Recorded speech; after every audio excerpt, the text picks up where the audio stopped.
ಉದ್ದೇಶ ಏನಂತಂದ್ರೆ ಯಾರ್ಯಾರು ಏನು ಈ ಸಿನಿಮಾ ಪ್ರಿಯರಿದ್ದಾರೆ ಅವ್ರು ಹೋಗಿ ಬಿಲ್ಲನ್ನು ಖರೀದಿ ಮಾಡ್ತಾರೆ, ಟಿಕೆಟ್ ನಾವು ಖರೀದಿ ಮಾಡ್ತೀವಿ. ಆ ಟಿಕೆಟ್ ಮೇಲೆ ಇಷ್ಟು 1% ಕಡ್ಡಾಯವಾಗಿ ಆಗ್ತಕ್ಕಂಥ ಒಂದು ಸೆಸ್ ಇದೆ. ಅದ್ರ ಜೊತೆಗೆ ಸರ್ಕಾರ ಕೂಡ ಅಷ್ಟೇ ಸಹಭಾಗಿತ್ವವಾಗಿ ದುಡ್ಡು ಕೊಡುತ್ತೆ. ಆ ದುಡ್ಡು ಏನು ಕಲೆಕ್ಟ್ ಆಗುತ್ತೆ, ಲಕ್ಷಾಂತರ ಜನರು ಸಿನಿ ರಿಲೇಟೆಡ್ ಜೊತೆಗೆ ನಮ್ಮ ಪೌರಾಣಿಕ ನಾಟಕ ಮಾಡ್ತಕ್ಕಂಥವ್ರು, ಅಕಾಡೆಮಿಗೆ ಯಾರಿದ್ದಾರೆ, ನಾಟಕ ಮಾಡ್ತಕ್ಕಂಥವ್ರು, ಬೀದಿ ಬೀದಿ ನಾಟಕ ಮಾಡ್ತಕ್ಕಂಥವ್ರು, ಈ ಡೊಳ್ಳು ಕುಣಿತ ಮಾಡ್ತಕ್ಕಂಥವ್ರು, ಸೊ ಅವರೆಲ್ಲರೂ ಕೂಡ ಈ ಬಿಲ್ಲಲ್ಲಿ ಬರ್ತಾರೆ. ಹಂಗಾಗಿ ಸಮರ್ಪಕವಾಗಿ ಸುಮಾರು 1 ಲಕ್ಷಕ್ಕೂ ಹೆಚ್ಚು ಜನರು ಈಗ ಮೇಕಪ್ ಆರ್ಟಿಸ್ಟ್ ಇರ್ತಾರೆ, ಸ್ಟಂಟ್ ಮ್ಯಾನ್ಗಳು ಇರ್ತಾರೆ, ಸೈಡ್ ಡಾನ್ಸರ್ಸ್ ಇರ್ತಾರೆ, ಡೈಲಿ ವೇಜಸ್ಗೆ ಹೋಗ್ತಾರೆ. ಯಾವ್ದು ಸಿನಿ ಇಂಡಸ್ಟ್ರಿಯಲ್ಲಿ ಕೂಡ ಡೈಲಿ ವೇಜಸ್ಗೆ ಹೋಗ್ತಾರೆ. ಅವರೆಲ್ಲರಿಗೆ ಸಮರ್ಪಕವಾಗಿ ಇದು ಅನುಕೂಲ ಆಗ್ತಕ್ಕಂಥ ಬಿಲ್ ಇದೆ. ಸೊ ಈ 3 ಬಿಲ್ಗಳಿಂದ ನಾನು ಅಧಿಕಾರಕ್ಕೆ ಬಂದ ಮೇಲೆ, ನಮ್ಮ ಸರ್ಕಾರ ಬಂದ ಮೇಲೆ ಈ 3 ಬಿಲ್ಗಳು ಪ್ರಮುಖವಾಗಿ ತಂದಿರತಕ್ಕಂಥ. ಅದ್ರ ಜೊತೆಗೆ ಇನ್ನೊಂದು ಕಾರ್ಯಕ್ರಮ ನಾವು ಮಾಡ್ತಾ ಇದೀವಿ, ಇಟ್ ಕಾಲ್ಡ್ ಆಸ್ ಆಶಾದೀಪ ಅಂತ ಒಂದು ಕಾರ್ಯಕ್ರಮ. ಈ ಆಶಾದೀಪ ಕಾರ್ಯಕ್ರಮದಲ್ಲಿ ವಿಶೇಷವಾಗಿ SC/STಗೆ ಯಾರು ಕೆಲಸವನ್ನು ಕೊಡ್ತಾರೆ ಅವರಿಗೆ 50% ಸ್ಯಾಲರಿ ನಮ್ಮ ಇಲಾಖೆಯಿಂದ ಕೊಡ್ತೀವಿ. ಅಂದ್ರೆ ESI PF ಏನಿದೆ ಅದು ನಾವು ಸಂಪೂರ್ಣವಾಗಿ ನಾವು ತುಂಬ್ತೀವಿ. ಸೊ 15,000 ರೂಪಾಯಿ ಸಂಬಳ ಇದ್ರೆ ಅವನಿಗೆ ಸುಮಾರು 50% of salary, around 45% of salary ನಾವೇ ತುಂಬ್ತಾ ಇದೀವಿ. ಇದು ಒಂದು ಹೊಸದಾದಂತಹ ಕಾರ್ಯಕ್ರಮ. ಇದರಿಂದ ರೂರಲ್ ಏರಿಯಾದಲ್ಲಿ ಯಾರು ಕೆಲಸ ಸ್ಮಾಲ್ ಎಂಟರ್ಪ್ರಿನರ್ಸ್ ಇದ್ದಾರೆ ಅವರಿಗೆ ಅನುಕೂಲ ಆಗುತ್ತೆ. ಸುಮಾರು 10 ಜನಕ್ಕೆ ಏನಾದ್ರು ಕೆಲಸ ಕೊಟ್ಟಿದ್ರೆ ಅವ್ರಿಗೆ ನಮ್ಮ ಇಲಾಖೆಯಿಂದ 70,000 ರೂಪಾಯಿ ಹೋಗುತ್ತೆ. ಸೊ ಹಂಗಾಗಿ ಅಲ್ಲಿಂದ ಮೈಗ್ರೇಷನ್ ಕಮ್ಮಿ ಆಗಬೇಕು. ಯಾರು ಸರಿ ಓದ್ಕೊಂಡಿರಲ್ಲ, ಯಾರಿಗೆ ಲೋಕಲ್ ಜಾಬ್ ಸಿಗುತ್ತೆ, ಯಾರು ಹೈಲಿ ಎಜುಕೇಟೆಡ್ ಇರಲ್ಲ, ಯಾರಿಗೆ ಅಲ್ಲಿ ಲೋಕಲ್ ಜಾಬ್ ಸಿಗ್ಲಿಕ್ಕೆ ಒಂದು ಅವಕಾಶ ಆಗುತ್ತೆ. ಅಲ್ಲಿ ಸ್ಮಾಲ್ ಎಂಟರ್ಪ್ರಿನರ್ ಕೂಡ ಬೆಳಿಬೇಕಂಬ ಈ ಒಂದು ಉದ್ದೇಶದಿಂದ ಈ ಒಂದು ಕಾರ್ಯಕ್ರಮ ಮಾಡಿದ್ದೀವಿ. ಮಿನಿಮಮ್ ಅಂದ್ರೆ ಕಂಪಲ್ಸರಿ ಗ್ರಾಚ್ಯುಟಿ ಮಾಡಿದ್ದೀವಿ. ಅದ್ರ ಜೊತೆಗೆ ಈಗ ಮುಂದೆ ಕ್ಯಾಬಿನೆಟ್ ನಲ್ಲಿ ಮಿನಿಸ್ಟರ್ ಲೀವ್ ಬರ್ತಾ ಇದೆ. ಸೊ ಹೆಣ್ಮಕ್ಳಿಗೆ ಕಡ್ಡಾಯವಾಗಿ ಒಂದು 12 ದಿನ, ತಿಂಗಳಲ್ಲಿ 1 ದಿನ ಯಾವಾಗ ಬೇಕು ಅವ್ರು ಲೀವ್ ತಗೊಳ್ತಕ್ಕಂಥದ್ದು ಒಂದು ಹೊಸ ಕಾನೂನನ್ನು ಜಾರಿಗೆ ಮಾಡ್ತಿದ್ವಿ, ಬಿಲ್ ತರ್ತಿದ್ವಿ. ಈ ರೀತಿಯಾದಂತಹ ಹಲವಾರು ಕಾರ್ಯಕ್ರಮಗಳು ಮಾಡಿದೀವಿ ಅಂತ ಹೇಳಲಿಕ್ಕೆ ಇಚ್ಛೆ ಬಯಸ್ತೇನೆ. ಸರ್, ನೀವು ಕೇಟರ್ ಮಾಡ್ತಿರೋದು ಪಬ್ಲಿಕ್ಗಾದ್ರೂ ಕೂಡ ಇಲ್ಲಿ ಪ್ರೈವೇಟ್ ನವ್ರನ್ನು ಕೂಡ ಅಡ್ರೆಸ್ ಮಾಡಲೇಬೇಕು. ಫಾರ್ ಎಕ್ಸಾಂಪಲ್, ನೀವು ಮಿನಿಮಮ್ ವೇಜ್ ಬಗ್ಗೆ ಮಾತನಾಡ್ತಿದ್ರಿ. ನೀವು ಕಾರ್ಮಿಕರಿಗೆ ಅನುಕೂಲ ಆಗಲಿ ಅಂತ ಹೇಳಿ ಈ ರೀತಿ ಬಿಲ್ ತಂದ ತಕ್ಷಣ ನೀವೇ ಹೇಳಿದಾಗ ಇಂಡಸ್ಟ್ರಿಯಲಿಸ್ಟ್ ಅದಕ್ಕೆ ಅಪೋಸ್ ಮಾಡ್ತಾರೆ. ಸೊ ಈ ಪ್ರೈವೇಟ್ ಹಾಗೆ ಪಬ್ಲಿಕ್ ಅನ್ನ ಬ್ಯಾಲೆನ್ಸ್ ಮಾಡೋ ಆರ್ಟ್ ಇದೆಯಲ್ಲ, ಕಷ್ಟನಾ ಅದು ಅಂತ? ಡೆಫಿನೆಟ್ಲಿ ಕಷ್ಟ ಇದೆ. ಯಾಕಂದ್ರೆ ನಾನು ಮಾಡಿರ್ತಕ್ಕಂಥದ್ದು as a labour minister on the guidelines ಮೇಲೆ ಮಾಡಿದ್ದೀನಿ. 23,000 ರೂಪಾಯಿ ಏನಕ್ಕೆ ಬರುತ್ತೆ ಅಂತ ಹೇಳಿ ನಾನು ನಿಮಗೆ ಉದಾಹರಣೆ ಕೊಟ್ಟೆ. ಕೆಲವು ಇಂಡಸ್ಟ್ರಿಗಳು ಅಪೋಸ್ ಮಾಡ್ತವೆ. ಆದ್ರೆ ನೀವು ಯಾವಾಗಲೇ ಹೋಗಿರ್ಲಿ, ವೇಜಸ್ ಜಾಸ್ತಿ ಆದ ತಕ್ಷಣ ಅದರಿಂದ ಎಂಪ್ಲಾಯ್ಮೆಂಟ್ ಕಮ್ಮಿ ಆಗ್ತದೆ ಅಂತಕ್ಕಂಥದ್ದು ವಾದಗಳು ಬಹಳ ಮೊದಲೇ ಸೆಟಲ್ಡ್ ಆಗಿ ಹೋಗಿದೆ. ಅದ್ರ ಬಗ್ಗೆ ನಾನು ಇಲ್ಲಿ ಸಂಪೂರ್ಣವಾಗಿ ಚರ್ಚೆ ಮಾಡಕ್ ಹೋಗೋದಿಲ್ಲ. ಆದ್ರೆ ಇಂಡಸ್ಟ್ರಿ ಅವ್ರದ್ದು ಏನು ಕೂಗಿದೆ ಅದನ್ನು ನಾವು ಕನ್ಸಿಡರ್ ಮಾಡಬೇಕಾಗತ್ತೆ. ಸೊ ಇಲಾಖೆಗಳು, ಬೇರೆ ಬೇರೆ ಮಂತ್ರಿಗಳಿದ್ದಾರೆ, ಅವ್ರ ಜೊತೆ ಮಾತನಾಡ್ತೀವಿ. ಕೊನೆಯದಾಗಿ ಮುಖ್ಯಮಂತ್ರಿಗಳ ಜೊತೆ ಕೂಡ ಮಾತನಾಡಿ ಒಂದು ನಿರ್ಧಾರಕ್ಕೆ ತಗೊಳ್ತೀವಿ. ಆದ್ರೆ ಮಿನಿಮಮ್ ವೇಜಸ್ ಅಂತಕ್ಕಂಥದ್ದು ಏನಂತ ಹೇಳಿ ನಾನು ಆಸ್ ಅ ಲೇಬರ್ ಮಿನಿಸ್ಟರ್ ಹೇಳಿಲ್ಲ ಅಂತಂದ್ರೆ ಅದು ತಪ್ಪಾಗುತ್ತೆ. ಅದಕ್ಕಾಗಿ ನಮಗೆ ಅವಕಾಶ ಕೊಟ್ಟಿದ್ದೀರಿ.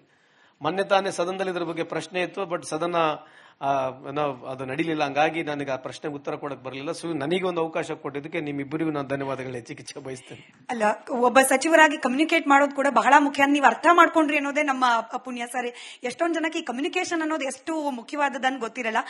ನಾನು ಇಂಡಸ್ಟ್ರಿಯಲಿಸ್ಟ್ ಬಗ್ಗೆನೇ ಮತ್ತೊಂದು ಪ್ರಶ್ನೆ ಕೇಳ್ತೀನಿ. ಸಂತೋಷ್ ಸರ್, ನೋಡಿ, ನೀವು ಕನ್ನಡಿಗರಿಗೆ ಪ್ರಾಧಾನ್ಯತೆ ಸಿಗಬೇಕು ಅಂತ ಹೇಳಿ ಕನ್ನಡಿಗರನ್ನ ಕಡ್ಡಾಯವಾಗಿ ಕೆಲಸದಲ್ಲಿ ಇಷ್ಟು % ಸೇರಿಸ್ಕೊಳ್ಬೇಕು ಅಂತ ಹೇಳಿ ಪ್ರಯತ್ನ ಪಟ್ರಿ. ಬಟ್ ಅದಕ್ಕೆ ಎಷ್ಟು ಅಪೋಸ್ ಬಂತು ಅಂದ್ರೆ, ಇಲ್ಲಿ ಸ್ಕಿಲ್ ಅನ್ನ ತಂದ್ಬಿಡ್ತಾರೆ ಅಡ್ಡದಲ್ಲಿ. ಅಂದ್ರೆ ನೀವು ಈ ರೀತಿ ಪ್ರಾದೇಶಿಕ ಅಸ್ಮಿತೆಯನ್ನು ಕಾಪಾಡಕ್ ಹೋದ್ರೆ ಸ್ಕಿಲ್ ಅನ್ನ ಕಾಂಪ್ರಮೈಸ್ ಮಾಡ್ಕೊಳ್ತಿದ್ದೀರಿ ಅಂತ ಹೇಳಿ.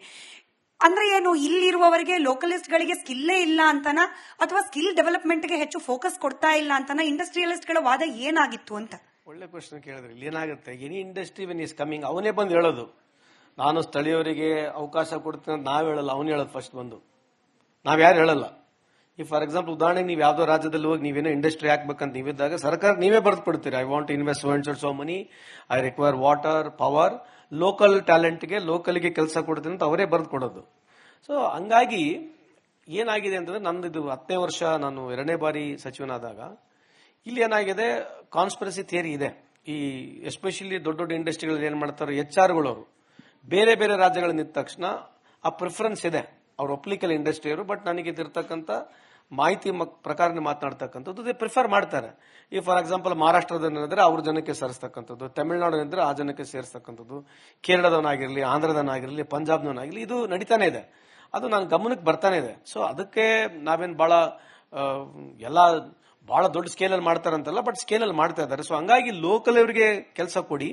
ಲೋಕಲ್ ಸ್ಥಳೀಯಲ್ಲಿ ನಿಮಗಿಲ್ಲ, ಆ ತರ ಟ್ಯಾಲೆಂಟ್ ಇಲ್ಲ ಅಂತಂದ್ರೆ ನೀವು ಬೇರೆಯವ್ರನ್ನ ತಗೋಬಹುದು ಅಂತಕ್ಕಂಥದ್ದು ಒಂದು ಬಿಲ್ಲನ್ನ ಅದು ಸ್ವಲ್ಪ ನ್ಯಾಷನಲ್ ಮೀಡಿಯಾ ಬೇರೆ ಬೇರೆ ರೀತಿಯಾದಂತ ಅವರು definitely that's how this we respect. ಅದಕ್ಕೆ ಈಗ ಸಮರ್ಪಕವಾಗಿ ಕೆಳಗಡೆ ಕಳಿಸಿದೀವಿ ಅದನ್ನು ಸಂಪೂರ್ಣವಾಗಿ ತಾಲೂಕು ಮಟ್ಟದಿಂದ ಎಲ್ಲರ ಅಭಿಪ್ರಾಯ ತಗೊಳ್ತೀವಿ, ಇಂಟರ್ ಡಿಪಾರ್ಟ್ಮೆಂಟ್ ಅಭಿಪ್ರಾಯಗಳು ತಗೊಳ್ತೀವಿ.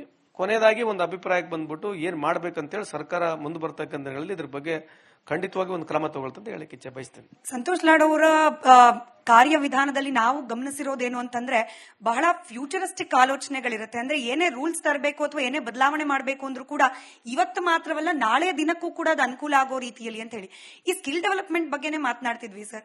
ಸ್ಕಿಲ್ ಈಗ ಕಲ್ತ್ರೇನೆ ನಾಳಿನ ಫ್ಯೂಚರ್ ಅಲ್ಲಿ ಆ ಲೇಬರ್ 100% ಕಾಂಟ್ರಿಬ್ಯೂಟ್ ಮಾಡ್ಲಿಕ್ಕೆ ಸಾಧ್ಯ. ಸೊ ಸ್ಕಿಲ್ ಡೆವಲಪ್ಮೆಂಟ್ ಅನ್ನೋದು ನಿಮ್ಮ ಪ್ರಕಾರ ಇತ್ತೀಚಿನ ದಿನಗಳಲ್ಲಿ ಎಷ್ಟರ ಮಟ್ಟಿಗೆ ಆಗ್ತಾ ಇದೆ, ಇನ್ ಏನ್ ಆಗ್ಬೇಕು ಅನ್ನೋದು ನಿಮ್ಮ ಪರಿಕಲ್ಪನೆಯಲ್ಲಿದೆ ಅಂತ? ಇಲ್ಲೆಲ್ಲ ಯಂಗ್ಸ್ಟರ್ಸ್ ಬಹಳ ಇದಾರೆ. ಸ್ಕಿಲ್ ಅಂತಕ್ಕಂಥದ್ದು ಬಹಳ ಕಷ್ಟ ಇದೆ. ಒಂದು ಅನ್ಆರ್ಗನೈಸ್ ಸ್ಕಿಲ್ ಬೇರೆ, ಒಂದು ಟೆಕ್ನಿಕಲಿ ITI ಗ್ರಾಜುಯೇಟ್ ಓದೋರು, ಡಿಪ್ಲೊಮಾ ಓದೋರು, BE ಗ್ರಾಜುಯೇಟ್ ಓದ್ತಕ್ಕಂಥವ್ರು ಆ ಸ್ಕಿಲ್ ಬೇರೆ ಇದೆ. ನಮ್ಮ ಲೇಬರ್ ಸ್ಕಿಲ್ ನ ಯಾರು ಕಲಿಸ್ಬೇಕಂತ ಅವಶ್ಯಕತೆ ಇಲ್ಲ. ಅವನಿಗೆ ಸಿಮೆಂಟ್ ಎಷ್ಟು ಕಲಿಸ್ಬೇಕು ಅಂದ್ರೆ ಕನ್ಸ್ಟ್ರಕ್ಷನ್ ಫೀಲ್ಡ್ ಅಲ್ಲಿ ಬಂದಾಗ ಅಥವಾ ಮೈನಿಂಗ್ ಫೀಲ್ಡ್ ಬಂದಾಗ ನಾವು ಮೈನಿಂಗ್ ಮಾಡಕ್ಕಲ್ಲಿ ಮ್ಯಾನ್ಯುವಲ್ ಇತ್ತು. ನಮ್ಮ ಕಡೆ ಹೆಣ್ಮಕ್ಳೆಲ್ಲ ಆ ಮ್ಯಾಗ್ನೆಸ್ ಕಲ್ಲಿಡ ತಕ್ಷಣ ಹೇಳ್ಬಿಡೋರು ಏನು ಗ್ರೇಡ್ ಇದೆ ಅಂತ ಹೇಳಿ. ಆ ಇನ್ ಬೆಲ್ಟ್ ಸ್ಕಿಲ್ ಇರುತ್ತೆ ಅವರಿಗೆ, ಅವ್ರಿಗೆ ಸ್ಕಿಲ್ ಮಾಡ್ಸಕ್ಕಂತ ಅವಶ್ಯಕತೆ ಇಲ್ಲ. ಆದ್ರೆ ಇವತ್ತಿನ ದಿನಗಳಲ್ಲಿ ಈ ಇಂಟರ್ನ್ಯಾಷನಲ್ ಸ್ಕಿಲ್ ಅಂತ ನಾವೇನ್ ಮಾತನಾಡ್ತೀವಿ ಎಲ್ಲದಕ್ಕೂ ಈಗ ಒಂದು ವ್ಯವಸ್ಥೆ ಬಂದ್ಬಿಟ್ಟಿದೆ. ಹಂಗಾಗಿ ಸ್ಕಿಲ್ ಬಹಳ ಇಂಪಾರ್ಟೆಂಟ್ ಇದೆ. ಸೊ ಸ್ಕಿಲ್ ಅಂತಕ್ಕಂಥದ್ದು ಹ್ಯಾಂಡ್ಸ್ ಆನ್ ಸ್ಕಿಲ್ ಆಗಬೇಕು. ಸುಮ್ಮನೆ ಎಲ್ಲೋ ಒಂದು ಸರ್ಟಿಫಿಕೇಟ್ ಕೊಟ್ಟು ಓಡೋದ್ರೆ ಸ್ಕಿಲ್ ಆಗೋದಿಲ್ಲ. ಹ್ಯಾಂಡ್ಸ್ ಆನ್ ಸ್ಕಿಲ್ಲಿಂಗ್ ಆಗಬೇಕು. ರಾಜ್ಯ ಸರ್ಕಾರಗಳು, ಕೇಂದ್ರ ಸರ್ಕಾರಗಳು ಸಾವಿರಾರು ಕೋಟಿ ಇದರಲ್ಲಿ ಇನ್ವೆಸ್ಟ್ಮೆಂಟ್ ಮಾಡಬೇಕು. ಯಾಕಂದ್ರೆ ಫ್ಯೂಚರಿಸ್ಟಿಕ್ ಆಗಿ ಯೋಚನೆ ಮಾಡಬೇಕು. ಏನೋ ಸುಮ್ಮನೆ ಇಲಾಖೆವರು ಮಾಡೋದ್ರಲ್ಲಿ ಏನು ಅರ್ಥ ಇಲ್ಲ. ಆದ್ರೆ ಬಟ್ ಅಟ್ ಲಾರ್ಜರ್ ಇಂಟ್ರೆಸ್ಟ್ ನೀವು ನೋಡಿದ್ರೆ ಇವತ್ತು ನಾವು ಪ್ರಾರಂಭ ಮಾಡಿದ್ರೆ 10 ರಿಂದ 15 ವರ್ಷ ಆದ್ಮೇಲೆ ರಿಸಲ್ಟ್ ಬರುತ್ತೆ. So I personally feel state ಗೌರ್ಮೆಂಟ್ಗಳು, ಸೆಂಟ್ರಲ್ ಗೌರ್ಮೆಂಟ್ಗಳು ಸಾವಿರಾರು ಕೋಟಿ ಹಾಕ್ಬಿಟ್ಟು ಓಪನ್, ಫಾರ್ ಎಕ್ಸಾಂಪಲ್ ಯಾರೋ ಪಾಟ್ರಿ ಮೇಕಿಂಗ್ ಇದೆ, ಅದು ಒಂದು ಸ್ಕಿಲ್ಲೇ. ಅದು ಬೇರೆ ದೇಶದಲ್ಲಿ ಏನ್ ಮಾಡಿದ್ರು, ಪಾಟ್ರಿ ಮೇಕಿಂಗ್ ನ ಮೆಕನೈಸೇಷನ್ ಮಾಡಿಬಿಟ್ರು. ಒಂದು ಲೋಕಲ್ ಪಾಟ್ರಿನ ಮೆಕನೈಸೇಷನ್ ಮಾಡಿ ಲಾರ್ಜ್ ಸ್ಕೇಲ್ ಅಲ್ಲಿ ಪ್ರೊಡಕ್ಷನ್ ಮಾಡಿ ಇವತ್ತು ಅದನ್ನ ಮಾರತಕ್ಕಂಥದ್ದೇ. ಇವತ್ತು ಮೆಕನೈಸ್ಡ್ ಆಗಿದ್ದಕ್ಕೆ ಕಾಸ್ಟ್ ಕಮ್ಮಿ ಆಗುತ್ತೆ.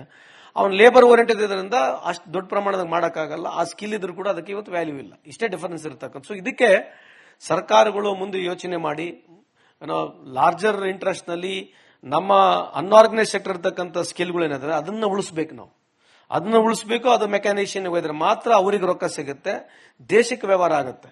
ನಾವು ಯಾವುದೋ ಬೇರೆ ಕಂಪನಿ ಕೆಲಸ ಮಾಡಿ ಅವ್ರಿಗೆ ವ್ಯವಹಾರ ಮಾಡೋದು ಬರೀ ಎಂಪ್ಲಾಯ್ಮೆಂಟ್ ಆಗುತ್ತೆ.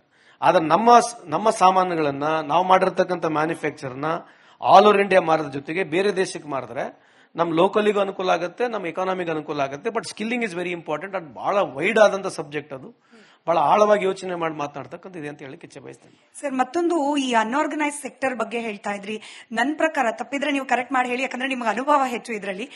ಬಹಳ ಕಾಂಪ್ಲಿಕೇಟೆಡ್ ಅನ್ಸಿದ್ರೆ ಮ್ಯಾನೇಜ್ ಮಾಡ್ಲಿಕ್ಕೆ ಅದು ಅನ್ಆರ್ಗನೈಸ್ ಸೆಕ್ಟರ್. ಯಾಕಂದ್ರೆ ಅದರಲ್ಲಿರುವ ವಿಭಿನ್ನವಾದ ಇಲಾಖೆಗಳಿಗೆ ಈಗ ನೀವು ಒಂದು ಅನ್ಆರ್ಗನೈಸ್ ಸೆಕ್ಟರ್ಗೆ ಒಂದೇನೋ ಕಾಮನ್ ರೂಲ್ ತರ್ತೀನಿ ಅಂತ ಹೋದ್ರೆ ಈಗ ಆಟೋ ಡ್ರೈವರ್ಸ್ಗೆ ಡಿಮ್ಯಾಂಡ್ ಬೇರೆ ಇರಬಹುದು, ಇನ್ನೊಂದು ವರ್ಗಕ್ಕೆ ಬೇರೆ ಇರಬಹುದು. ಸೊ ಇದು ಮ್ಯಾನೇಜ್ ಮಾಡೋದು ಕಷ್ಟನಾ ಅಂತ ಹೇಳಿ ನಿಜವಾಗ್ಲೂ. ಅಂಡ್ ನಿಮ್ಮ ಇಲಾಖೆ ಕಡೆಯಿಂದ ಎಸ್ಪೆಷಲಿ ಈ ಅನ್ಆರ್ಗನೈಸ್ಡ್ ಸೆಕ್ಟರ್ಗೋಸ್ಕರ ತರ್ತಾ ಇರುವ ರಿಫಾರ್ಮ್ಸ್ ಅದ್ರ ಬಗ್ಗೆ ಹೇಳೋದಾದ್ರೆ? ಇಲ್ಲ, ಅನ್ಆರ್ಗನೈಸ್ ಸೆಕ್ಟರ್ ಇದೆ ನಮ್ಮಲ್ಲಿ. 90% ಜನ ಅನ್ಆರ್ಗನೈಸ್ಡ್ ಇರೋದು. ನಮ್ಮಲ್ಲಿ ಯಾವ್ದು ಆರ್ಗನೈಸ್ ಸೆಕ್ಟರ್ ತುಂಬಾ ಕಮ್ಮಿ ಇದೆ. ಬೇರೆ ಬೇರೆ ಸ್ಟೇಟ್ ಹೋದ್ರೆ ಇನ್ನ